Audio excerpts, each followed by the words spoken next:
दिल्ली में अमित पटेल एक महीना इधर उधर भटक के दिन भर दिल्ली में इधर उधर भटकते थे और शाम को स्टेशन पर जाके सोते थे। उनको दिल्ली में कोई रिस्पेक्ट नहीं देता था। अब आपको क्या बताएं, एक महीना दिन तक अमित पटेल ने एक ही कपड़ा लाता पहनकर एक महीना दिन तक गुजारे। और इस बात करने से पहले आपको बता दूं कि अमित पटेल सिंगल लाइन में नहीं आने चाहते थे। सही लोग बोलता है कि बिना सपोर्ट के कोई आगे नहीं निकल सकता। दोस्तों, आपको बता दूं कि दोस्ती करना खराब बात नहीं है, बल्कि विश्वास करना गलत है।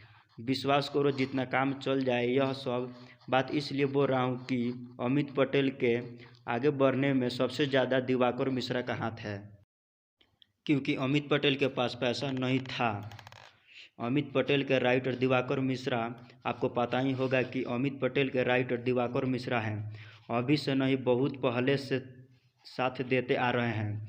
यह सब आपको इसलिए बताना पड़ रहा है कि बिना मेहनत का सफल नहीं। अमित पटेल ने दिल्ली में आरसी म्यूजिक में आते थे, फिर भी उनका गाना नहीं बजा।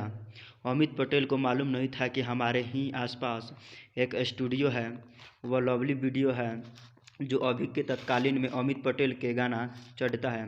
सब जगह से आने के बाद लवली वीडियो में से फ़ोन आया कि अमित बाबू हमारे स्टूडियो में आ जाओ, तुम्हारा गाना अच्छा है। तो वो चले गए। जाने के बाद ही उनका फर्स्ट गाना रिलीज हुआ, गजब गदराइल बिया। वह गाना हिट हो गया। तो दोस्तों, उम्मीद करता हूँ ये वीडियो थोड़ा सा भी अच्छा लगा हो तो चैनल को सब्सक्राइब करना ना भूलिएगा, अगर अमित पटेल का फ़ैन है तो। मिलते हैं अगले वीडियो में, तब तक के लिए bye. Thank you so much.